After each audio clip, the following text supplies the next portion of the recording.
Haye ikaze kuri Today 250 nkuko bisanzwe murabizi ko muri weekend haba hahi ahantu hagiye hatandukanye. Niyo mpamvu uyu munsi twahisemo kubatembereza ahantu hagiye gushya bya hatari. Ubu ngubu turi Camp Kigali, ngira ngo uri kubona inyuma yanjye ko hari stage, hari imiziki, abantu batangiye kuhagera ni benshi. Aha hantu rero hagiye kubera press conference cyangwa ikiganiro n'abanyamakuru gitangiza sama tour izahuza Bruce Melody ndetse na The Ben. So mbere yuko rero ibi bitaramo bizenguruka intara bitangira, kuri uyu munsi bahisemo guhamagaza itangazamakuru kugira ngo batubwire uko bizaba bimeze, ese bongere batwibutse intara ibi bitaramo bizanyuramo.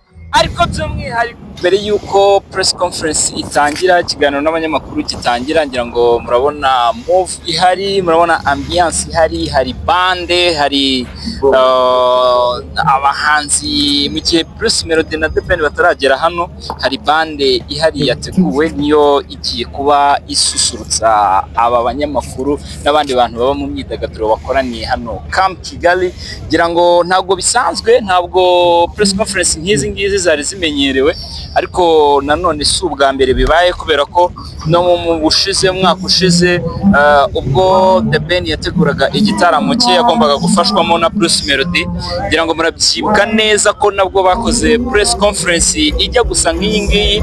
Bimaze kuba umwihariko rero w'aba bahanzi babiri. Iyi Summer Country Tour ikazatangira ku itariki ya 13 z'uku kwezi turimo, ikazahera mu karere ka Musanze, niho hazabera igitaramo cya mbere cy'iyi tour ya Bruce Melody ndetse na Ben. Hanyuma ku itariki ya 20 bikazabera mu karere ka Nyagatare, naho ku itariki ya 27 ni mu karere ka Bugesera, bakazasoreza mu karere ka Rubavu ku itariki ya 4 z'ukwezi kwa karindwi. Ibyo bitaramo bine biteganyijwe. Hanyuma ibindi bijyanye naho ibi bitaramo bizagenda bibera exactly, nimba ari mu mastade cyangwa mu masale, ibijyanye n'ibiciro byo kwinjira n'ibindi byose bigiye birambuye, nibyo dutegereje kuza kumenyera muri iyi press conference igiye kubera hano Camp Kigali.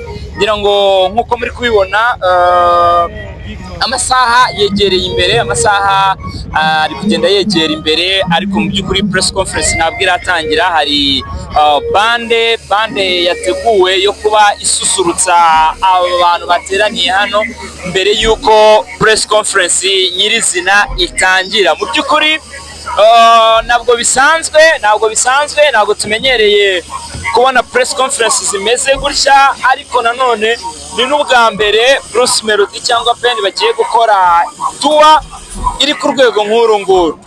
Atari ukuvuga ngo ni igitaramo kimwe, ni tour. Noneho by'umwihariko bombi bafatanyije, ni ibintu bidasanzwe kabisa. Ibi byatangiye kuvugwa nyuma y'uko The Ben yakoze igitaramo New Year Groove. Murabyibuka neza ko ari igitaramo cyabereye muri BK Arena afashwa na Bruce Melody.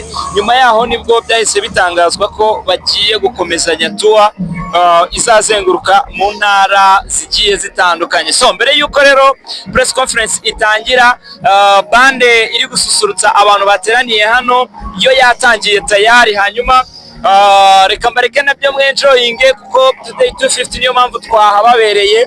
Ibintu byose biza kubera hano turabibagezaho 5 kuri 5. Nujye kure, nimba ari ubwa mbere tubonye, kora subscribe ubundi ugumane natwe. Turahakubereye hano Camp Kigali live.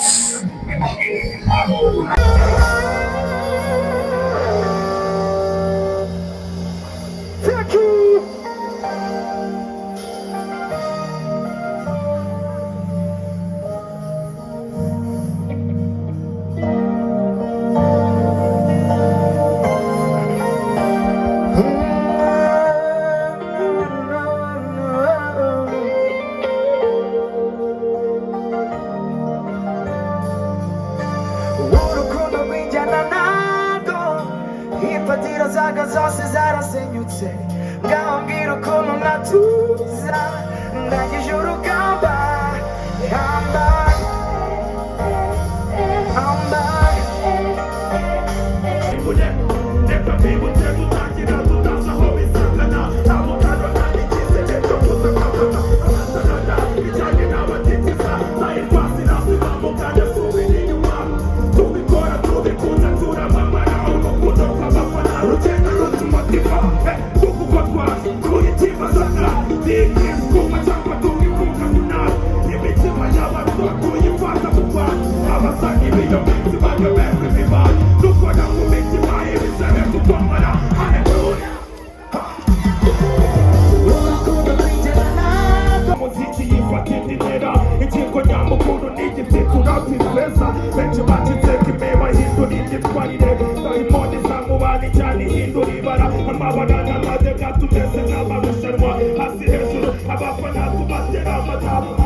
Let's go by the way.